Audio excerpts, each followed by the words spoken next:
You ever heard the term unintended consequences? You have this all the time, and anybody listening to me that owns a business, there's probably something that happened after you started owning the business. You had an unintended benefit or a consequence. If those tear your company down, it's not a very good company. But there are times, I'll give you an example, golf. I golf in the summer. I don't do it much in the winter. I'm too busy, fall, winter, football. But in the summer, I'll go golf. The unintended benefit of golf that I never really thought about is a lot of business people golf. And over the course of time, I have met people the last 20 years golfing that I would have never met and had opportunities because of that I never really thought about. I just like going with buddies and golfing. I like being outside. I like the sun, maybe light up a cigar in the back nine. I never really thought, oh, there should be some business opportunities when I'm golfing, even in the summer. I never thought about it. But it can happen. So you hear this all the time. Unintended benefits of a business, those are cool.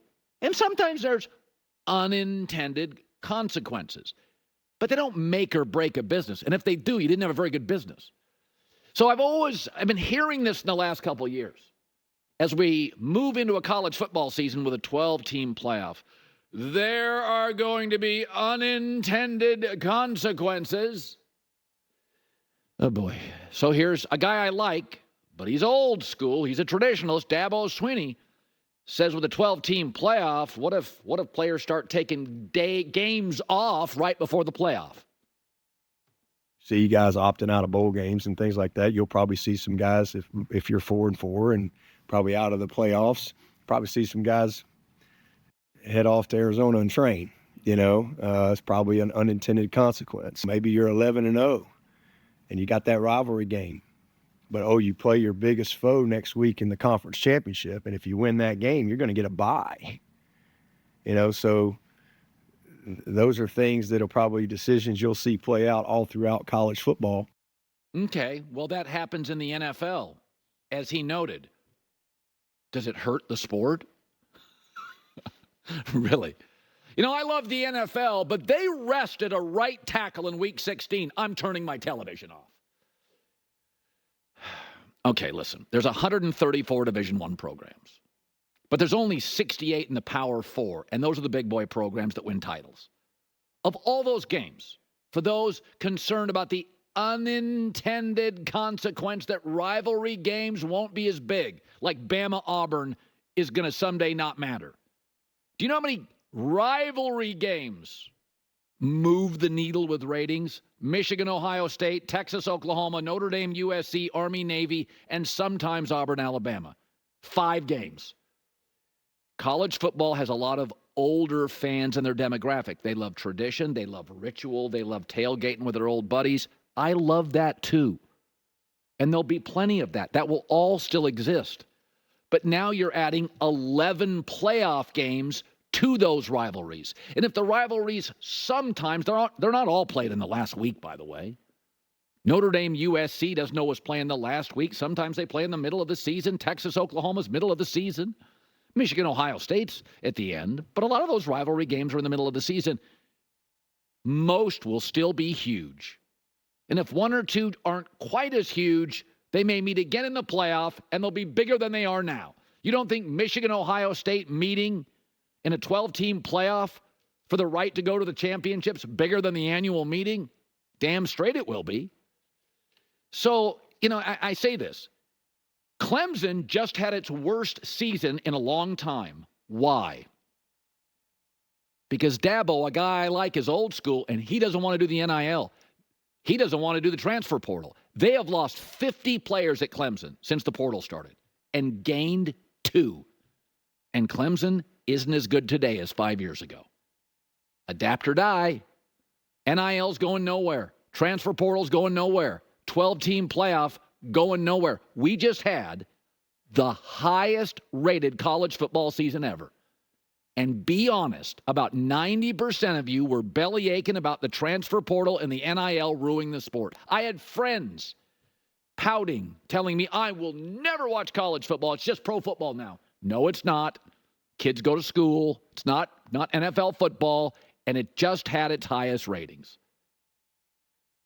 Many people in America, 40% of people in America never leave their area code. I get it. Some of you don't like change. It's okay. But rivalries are going to exist. Michigan, Ohio State, Army, Navy is going to be big for the rest of our lives. And now you add a March Madness at the end of the rivalries? Yeah, I'm here for it. I think we're all going to be okay. Again, there are communities in America that don't embrace technology. There are not only consequences of that, but limitations in that lifestyle. So, and I hear this all the time. Well, I started a company 3 years ago. There have been some unintended benefits to it that I didn't think about much, that I've really met amazing young people. I mean, I knew I could hire people, but you become friends with people and rely on young people. It's really cool. And there's some consequences. I don't have the time I once did certain times to see something here, something there. Now I got to work. Okay. But neither one is destroying my life or taking it to a place it's never been. So take a deep breath. College football is going to be amazing. Auburn, Alabama may not feel as big, quite as big, but if Auburn makes the playoff, Alabama will for sure with Colin DeBoer. They're going to be in that puppy every year. But if Auburn makes the playoff, you're going to forget about Auburn, Alabama if you're playing Ohio State for a right to play for the championship. That Bama game's in the rearview mirror. You're going to be good with it. And I like Dabo. But he had one quote yesterday. I saw this. It said, Dabo used to say he was in favor of returning to the BCS era. Dabo, you had algorithms and computers deciding the national championship teams. Now, I don't miss that at all.